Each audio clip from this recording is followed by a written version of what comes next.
대구에서 코로나19 31번째 확진자가 발생했습니다.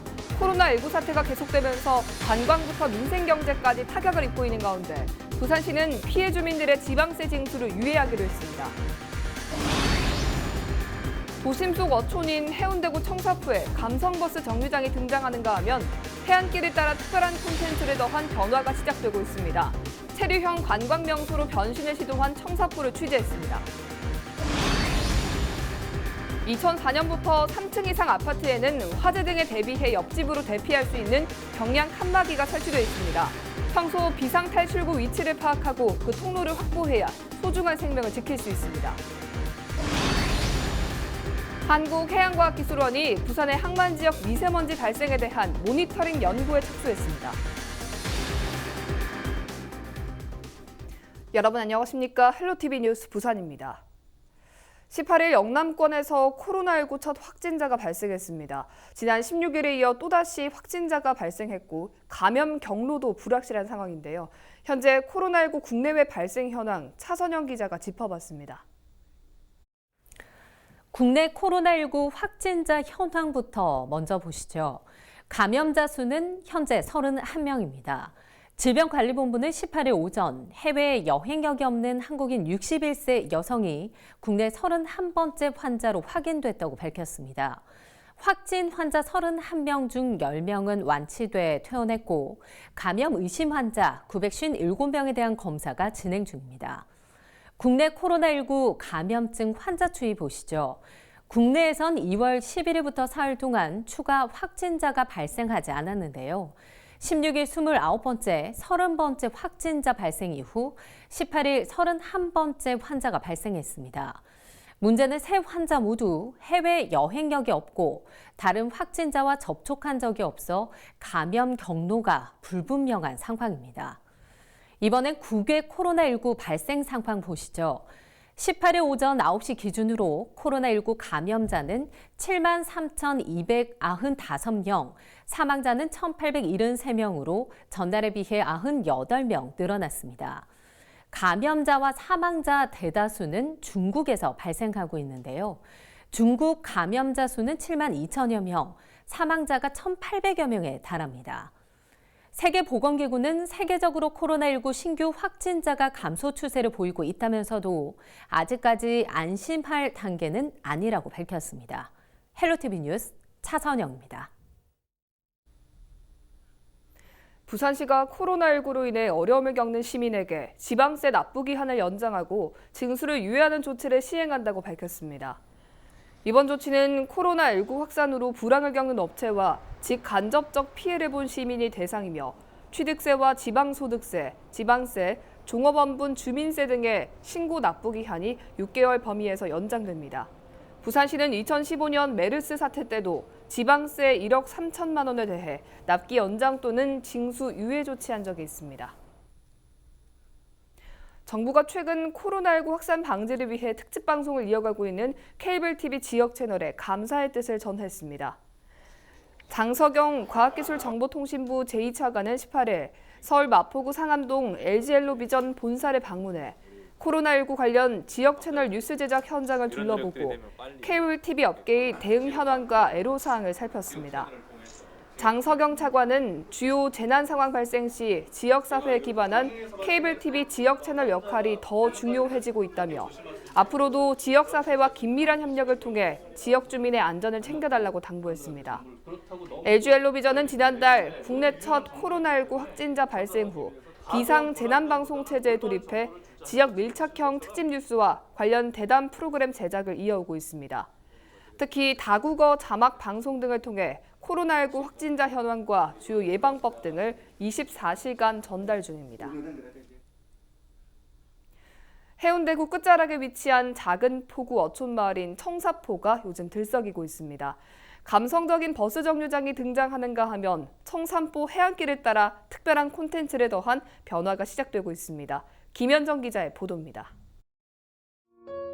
반짝이는 푸르른 바다를 배경으로 한 해운대 청사포항. 이곳은 미역 양식을 중심으로 바다를 터전으로 생활하고 있는 작은 어촌 마을입니다.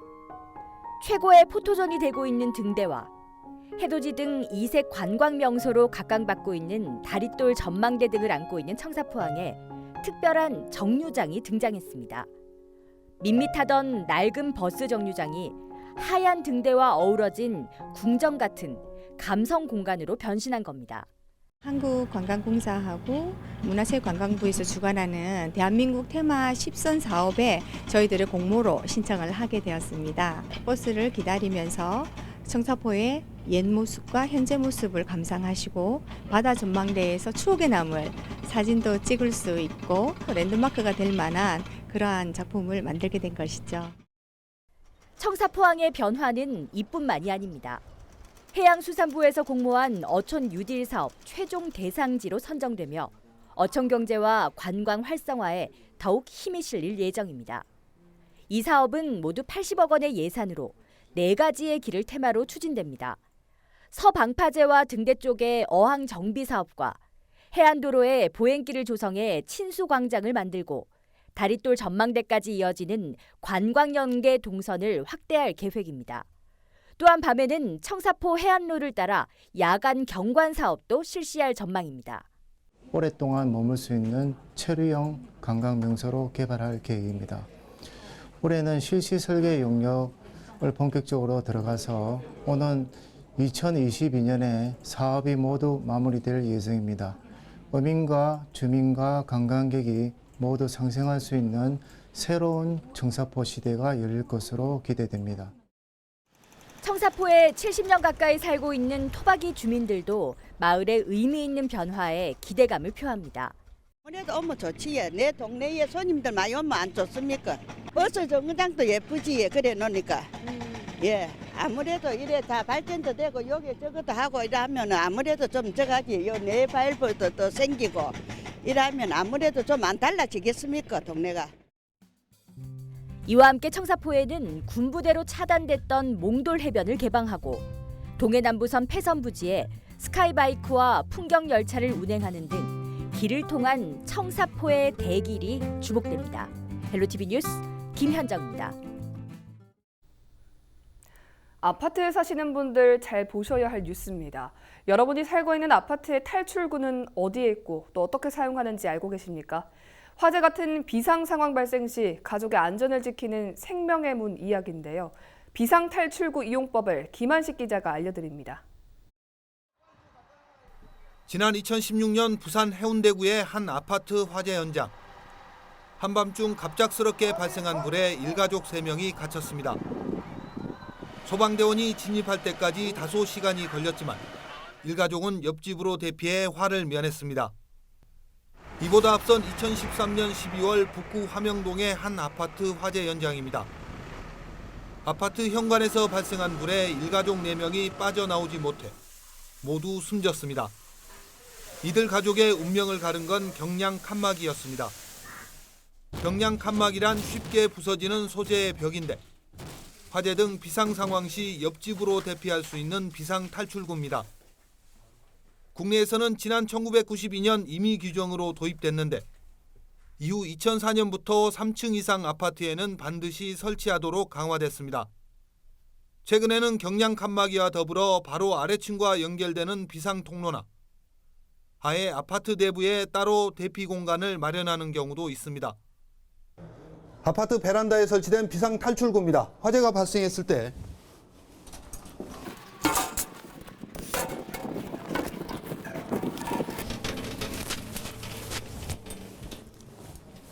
이처럼 바로 아래층으로 내려오는데 채 10초도 걸리지 않습니다.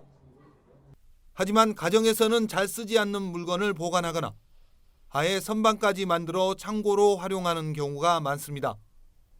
단 몇 초 차이로 생사가 엇갈릴 수 있는 화재 시 대피에 큰 장애가 될 수 있습니다.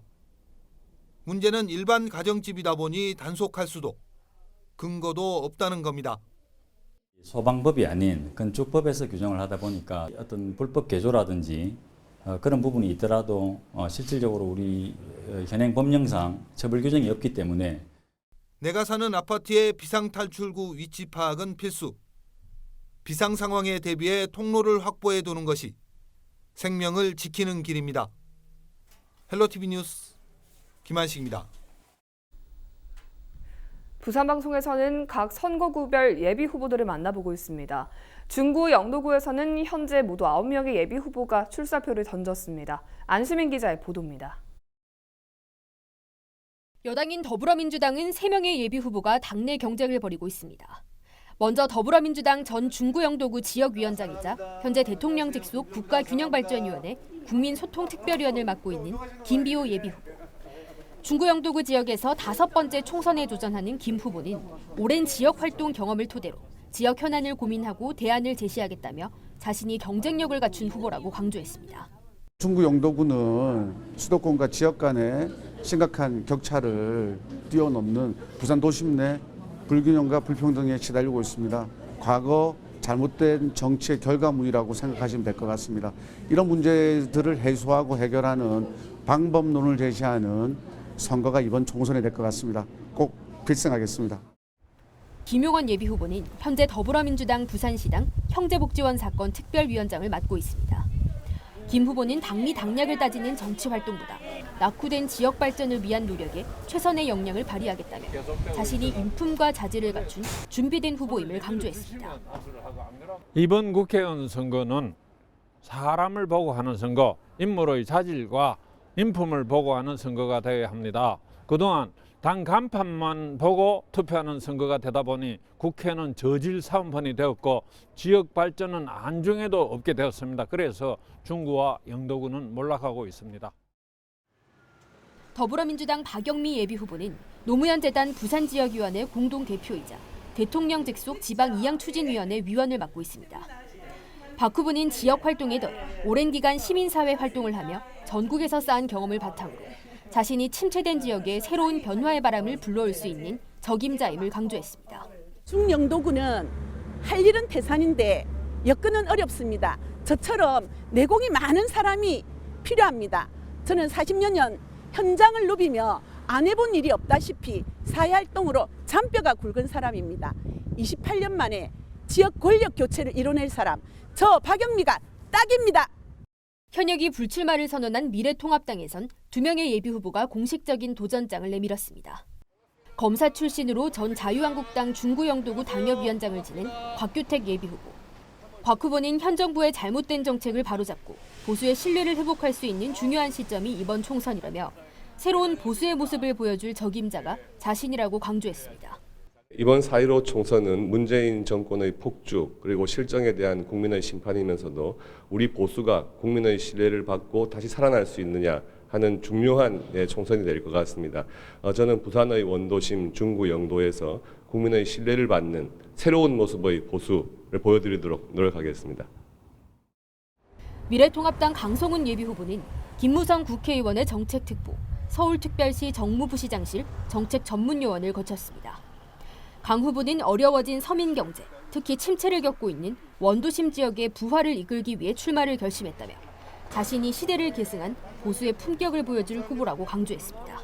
매일같이 골목 구석구석을 누비면서 힘들어진 서민 경제에 대해서 힘겨워하시는 분들이 많습니다. 그럴 때마다 더욱더 출마 의지를 굳세게 다지고 있습니다. 중구 영도구의 제도약 저 강성훈에게 맡겨주십시오. 원도심의 명예 제가 살리고 여러분 어려워진 경제 제가 되살리겠습니다. 감사합니다. 국가혁명배당금당에서는 김가은, 김순길, 최복실 예비 후보 등 3명이 등록을 마쳤고 무소속 정창범 예비 후보도 출사표를 던졌습니다. 헬로티비 뉴스 안수민입니다. 미래통합당 후보들은 인터뷰 시점에 당 통합은 됐지만 일부 기존 정당 로고 등이 바뀌지 않은 상황이어서 그대로 노출됐습니다. 이 점 시청자 여러분의 양해 부탁드립니다.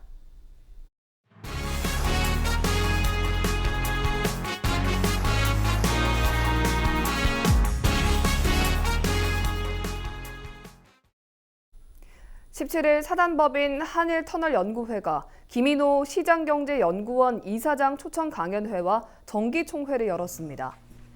이날 행사는 공정거래위원회 초대위원장과 청와대 경제수석 비서관 등을 지낸 김인호 시장경제연구원 이사장이 한일 관계와 동북아 경제라는 주제로 강연했습니다. 앞으로 동북아가 어떻게 이 경랑 속으로 빠져들 것이며 그 속에서 우리나라는 어떤 길을 걸어야 되고 그렇게 하는 과정에서 우리 한일 관계는 어떻게 재설정해야 될 것인가. 한일터널연구회는 한일 해저터널에 대한 체계적 연구와 실행 방안을 제시하고 민간 차원에서 한일 해저터널 논의를 활성화하기 위해 설립됐습니다. 부산항만공사는 삼성 SDS와 네덜란드 로테르담 물류센터 운영 계약을 체결했다고 밝혔습니다. 이에 따라 삼성 SDS는 향후 10년간 물류센터를 이용하는 국내 중소화주를 대상으로 종합물류 서비스를 제공하게 됩니다. 또 IT 기반 지능형 물류센터 모범 사례를 만들기 위해 인공지능과 빅데이터 분석 기법이 적용됩니다. 항만공사는 이번 협약 체결로 유럽에 진출하는 국내 기업들이 안정된 물류 플랫폼을 제공하고 대중소기업 상생 협력을 지속적으로 추진하겠다고 밝혔습니다. 18일 오전 7시 50분쯤 영도구 청학동의 한 단독주택에서 LP가스가 폭발하는 사고가 발생했습니다. 이 사고로 50대 여성 A씨가 왼쪽 다리에 찰과상을 입어 병원으로 이송됐고 주택 일부가 파손됐습니다. 경찰은 음식물을 조리하기 위해 점화하는 순간 폭발했다는 A씨의 진술을 토대로 정확한 사고 경위를 조사하고 있습니다. 18일 오전 6시 20분쯤 동서고가도로 시해 방향 끝지점에서 트레일러가 승용차 SUV와 추돌했습니다. 이 사고로 트레일러 운전석 부분이 꺾여 전체 5개 차로 중 3개 차선에 걸쳤고 동서고가도로 시해 방향이 한때 극심한 정체를 겪었습니다. 경찰은 운전자 등을 상대로 정확한 사고 경위를 조사하고 있습니다. 금정소방서는 18일 서동 미로 향토시장 일원에서 전통시장 화재 안전시설 기증식 행사를 열었습니다. 이날 기증식은 지난해 12월 서동 5차 마을 주택화재 발생 당시 주민들의 발빠른 대처로 큰 피해를 막았던 일을 계기로 추진됐습니다. 금정소방서는 향토기업 세정에서 기증받은 호스릴 비상소화장치 1식과 단독 경보형 감지기 200여 대를 서동 미로시장 내 설치해 화재 발생 시 신속한 대응이 가능할 것으로 기대된다고 밝혔습니다. 중구의회에서 자갈치 시장 현대화 건물의 공유재산 사용 입찰 결과에 대한 문제가 제기됐습니다. 중구의회 윤정훈 의원은 중구의회 제266회 임시회 본회의에서 5분 발언을 통해 지역의 관광 거점 시설로 자리 잡은 게스트하우스가 최고가 공개 입찰에서 탈락했다는 이유로 하루아침에 사라지게 된 것은 오히려 지역 발전을 저해하는 행정 낭비라고 비판했습니다. 윤 의원은 또 자갈치 시장을 비롯해 원도심 곳곳에 공유재산 건물이 비어있는 상황에서 이 같은 상황이 반복될 경우 희망을 가지고 입찰에 참여할 민간 사업자가 더욱 줄어들 것이라고 우려했습니다. 2월 19일 기상정보입니다. 19일 수요일 부산 아침 최저기온 0도, 낮 최고기온 12도 보이겠습니다. 막다가 오후부터 구름 많아지겠습니다. 전국 날씨입니다. 전국이 대체로 맑은 가운데 중부지방과 충청 지역은 구름 많겠고요. 평년 기온을 회복해 큰 추위 없겠습니다. 바다 날씨입니다. 해상에는 맑은 가운데 동해안은 너울에 의해 높은 파도가 방파제나 해안도로를 넘는 곳이 있겠습니다. 안전사고에 각별히 유의하시기 바랍니다. 주간 날씨입니다. 당분간 큰 추위는 없겠고요. 부산은 금요일 오후부터 토요일 오전 사이 비가 내리겠습니다.